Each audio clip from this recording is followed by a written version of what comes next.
बिस्मिल्लाहिर्रहमानिर्रहीम। अस्सलाम वालेकुम। प्रॉपर्टी के जो हालात जा रहे हैं, हर तरफ उस पे बात हो रही है। इस चैनल पे भी उसको डिस्कस किया जाना ज़रूरी है। एक कंपैरिजन आपको देता हूँ कि पहले क्या हालात थे और अब क्या हालात बन चुके हैं, और साथ में दो ख़बरें हैं वो भी आपके साथ शेयर करता हूँ।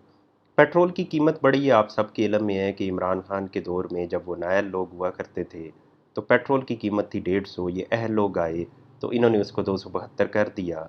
सेम वे जो डॉलर का रेट था 180 था तो उसे 300 कर दिया गया, और जो महंगाई की शरह 12% होती थी वो बढ़ के 40 से 50% पे चली गई।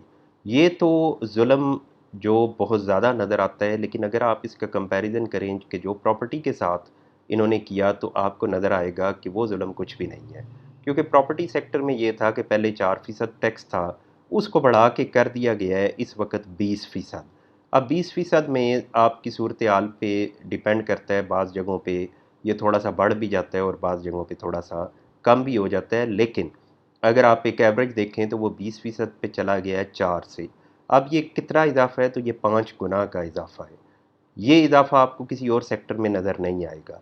इसका इम्पेक्ट क्या आया? इसका इम्पेक्ट ये आया है कि जो आपके इन्वेस्टर हैं वो तो वैसे ही भाग गए हैं, उन्होंने क्या है कि इस सेक्टर में क्या इन्वेस्ट करना।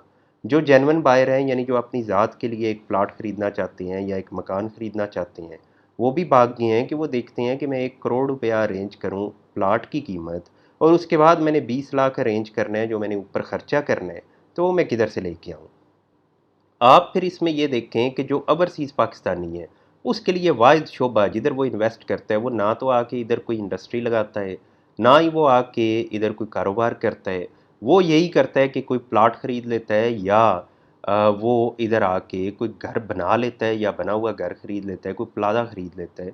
लेकिन उसका फ़ायदा क्या होता है कि आपके मुल्क में डॉलर आ जाते हैं, लेकिन जो हालात आपने पैदा कर दिए हैं उसने इधर इन्वेस्टमेंट करनी ख़त्म कर दी है, या यूँ कहें कि कम कर दिया है अगर वो कुछ कर भी रहा है।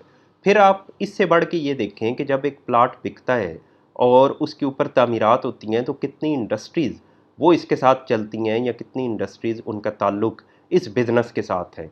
अब जब प्लाट ही नहीं बिक रहा तो उसके ऊपर फिर तामीरात किधर से होनी है। इससे इम्पेक्ट आ रहा है, और इंतहाई नेगेटिव इम्पेक्ट आ रहा है इंडिविजुअल्स की इकॉनमी पे भी और इस मुल्क की इकॉनमी पे भी। अब मैं आपके सामने दो न्यूज़ इससे मुतल्लिका जो हैं वो रखता हूँ। एक ये न्यूज़ है, ये किस वेबसाइट पे है, ये जनाब प्रो प्रॉपर्टी की वेबसाइट है, और वो ये बता रहे हैं कि एक मीटिंग हुई है इसी अगस्त के महीने में एफबीआर के साथ, मिनिस्टर के कहने पे, यानी जो मिनिस्ट्री है फाइनेंस मिनिस्ट्री, उनके कहने पे किसकी मीटिंग हुई है, द रियल्टर्स यानी जो रियल एस्टेट के मुख्तलिफ ऑर्गेनाइजेशंस हैं उनके बड़ों की। और उन्होंने ये बताया है कि जनाब 95% बिज़नेस हमारा कम हो गया है। 95% सेल परचेज़ का काम उसको फ़र्क लग गया है आपके इन टैक्सेस की वजह से, और स्पेशली जो अभी 7E का टैक्स आया जिसे एक दो रोज़ पहले इस चैनल पे डिस्कस भी किया गया है। दूसरी खबर जनाब इसमें ये है, जो रेमिटेंसेस की बात कर रहा हूँ, यानी जो बाहर से पैसे आते हैं, ये प्रो पाकिस्तानी एक चैनल है या वेबसाइट है, तो वो ये बता रहे हैं कि 19% कमी आई है रेमिटेंसेस में इस जुलाई के महीने में, जो जुलाई का महीना गुजरा है। और वो भी इसकी मेन वजह यही बता रही है कि जो रियल एस्टेट सेक्टर को फ़र्क लगा है, उस फ़र्क की वजह से जो फॉरेनर्स हैं, जो ओवरसीज़ पाकिस्तानी हैं, उन्होंने इन्वेस्ट करना कम कर दिया है या ख़त्म कर दिया है, और उससे ये तबाही हुई है कि आपके जो रेमिटेंसेस हैं वो कम हो गए। और आपको पता है ये डॉलर हमारे लिए कितने अहम हैं कि 3 अरब डॉलर लेने थे एफपीआर से, तो उन्होंने सही इनके जिसे कहते हैं लकीरें लगवाई हैं इनके नाक से।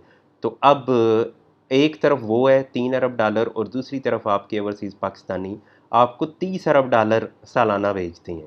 3 अरब किधर है और 30 अरब किधर है, और आप ओवरसीज़ पाकिस्तानियों को नाराज़ करते जा रहे हैं, या उनके लिए मुश्किल बनाते जा रहे हैं हालात को कि उन्होंने डॉलर भेजने बंद कर दिए हैं। इस तबाही का फिल फ़ौर अज़ाला ज़रूरी है। अब क्या अज़ाला, नई हुकूमत भी चली गई है, जो निगरान सेटअप आएगा उन्होंने क्या कर लेना है जो ये नहीं कर सके, और ये तबाही अंदाज़ा तो यही है कि कंटिन्यू रहेगी।